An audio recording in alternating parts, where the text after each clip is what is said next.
Mesdames et messieurs, soyez salués où que vous soyez, partout à travers les quatre coins du globe. Le torchon brûle très fort entre le Tchad, la France et certains préfets de France en Afrique. Oui, la situation est très chaude. Chers dames, chers messieurs, Monsieur Déby Kaka, très remonté, vient de prendre une forte décision. Mais une décision ici que la France est complètement remontée par rapport à l'acte que Déby Kaka se prépare à poser sur son territoire. Alors, il s'agit du FMM, qui est ici les forces multinationales mixtes qui avaient été créées au sein de l'Afrique centrale. Et cette organisation regroupe plusieurs pays d'Afrique centrale. Alors, vous savez, la France a un système, ils ont une stratégie pour mieux contrôler certains États. Il faut qu'ils positionnent certaines organisations pour complètement s'emparer des biens lorsque vous ne voulez plus écouter leurs décisions. On a vu le cas du côté du G5 Sahel où le Niger a décidé de se retirer, certains pays ont décidé de se retirer par rapport à ce qui se passait. Donc, c'est ainsi que la France positionne ses pions. Alors, du côté de l'Afrique centrale, M. Déby Kaka a décidé à son tour de se retirer de cette organisation maléfique qui est le FMM, les forces multinationales mixtes, du côté de l'Afrique centrale. Alors, cette organisation regroupe ici plusieurs pays d'Afrique centrale tels que le Bénin. On connaît d'ailleurs qui est à la tête du Bénin. Et qu'est-ce que le Bénin traite vis-à-vis de la France? On a ici le Cameroun. On connaît qui est le Cameroun. On connaît qui est à la tête de ce pouvoir. Vous comprenez? On a le Niger. On a le Nigeria de M. Bola Tinubu. On connaît qui est ce monsieur. Et on connaît les intérêts de l'Occident et des États-Unis d'Amérique sur le Nigeria. Et on a enfin le Tchad. Alors, ces dernières semaines, chers dames, chers messieurs, le Tchad est confronté. Et d'ailleurs, en passant, cette organisation est chargée de se mutualiser des forces pour faire face aux différents terreaux et dia au niveau de leur sous-région, au niveau des différentes localités de ces États. Mais c'est tout à fait le contraire. Mesdames, Mesdemoiselles et Messieurs, M. Déby Kaka, très confronté aux difficultés face au terreau de Boko Haram, Déby Kaka a donc décidé de se retirer. Après plusieurs appels de ses collaborateurs, on ne connaît pas ce qui se passe, mais nous allons décortiquer cette vidéoconférence. Après des multiples appels et des collaborateurs qui voient la situation que le Tchad est en train de vivre depuis un bout de temps maintenant, que le Tchad avait décidé de rejoindre l'AES. Et vous savez, les Occidentaux, plus précisément la France, lorsqu'il y a une telle pareille situation, lorsque vous voulez déjà aller contre eux, ils vous mettent leur chouchou, leur bébé chouchou au corps. On a vu le cas du Togo, on voit le cas du Togo présentement, on voit le cas du Burkina Faso, du Mali et du Niger. On observe tous ces pays. Lorsqu'ils ne sont plus avec la France se charge d'envoyer ces bébés chouchous qui sont des terreaux et dia. Tel est le cas du Tchad. Vous-même, vous avez vu. Au niveau du Tchad, il y a des forces militaires russes. Et le Tchad n'est plus trop dans les idéologies de la France-Afrique. Chers dames, chers messieurs, Déby Kaka se retrouve en train de faire son conflit à lui seul face au terreau. Pourtant, il y a une force multinationale mixte qui regroupe ces 5 États. Le Bénin, le Nigeria, le Niger, le Tchad, le Cameroun. On ne voit aucun pays se présenter. Mais par contre, on voit, il y a des collaborations quand même avec le Niger qui assure de son côté.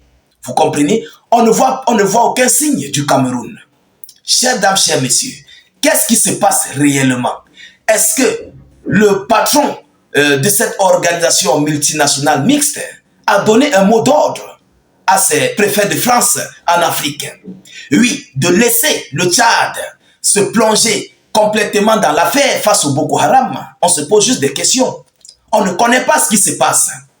Pourtant, il y a une organisation qui doit se souder les coudes pour faire face à ces difficultés, pour faire face à ces terreaux et djihadistes. Mais tel n'est pas le cas. Permettez-moi d'entrer dans l'annonce officielle. Mesdames, Mesdemoiselles et Messieurs, alors, le Tchad a décidé de se retirer de la force multinationale mixte de la commission du bassin du lac Tchad.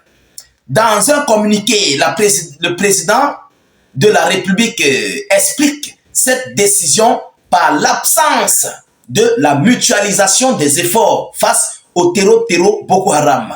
Cette force créée dans l'optique de mettre en commun les efforts et les intelligences semblent tomber dans la léthargie. Dans la léthargie, indique le document.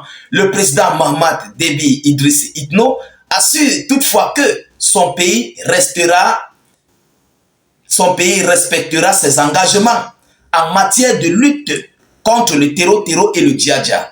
Le FMM est actuellement composé de 5 forces armées africaines, le Bénin, le Cameroun, le Niger, le Nigeria, le Tchad.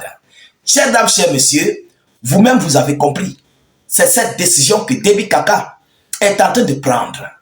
Alors, la question qu'on se pose, est-ce que ces collaborateurs, les collaborateurs de Déby Kaka, ont reçu l'ordre de la France de ne pas y participer pour soutenir le Tchad? Voilà la question qu'on se pose. Répondez en commentaire. Le Nigeria qui est tout proche là à côté, le Nigeria qui est l'un des pays les plus peuplés d'Afrique, mais qui ne parvient pas à faire face à ce terreau et djihadien, ne peut même pas soutenir le Tchad. Mais qu'est-ce qui se passe? Le Cameroun qui fait frontière avec le Tchad ne peut pas envoyer quelques hommes pour soutenir le Tchad.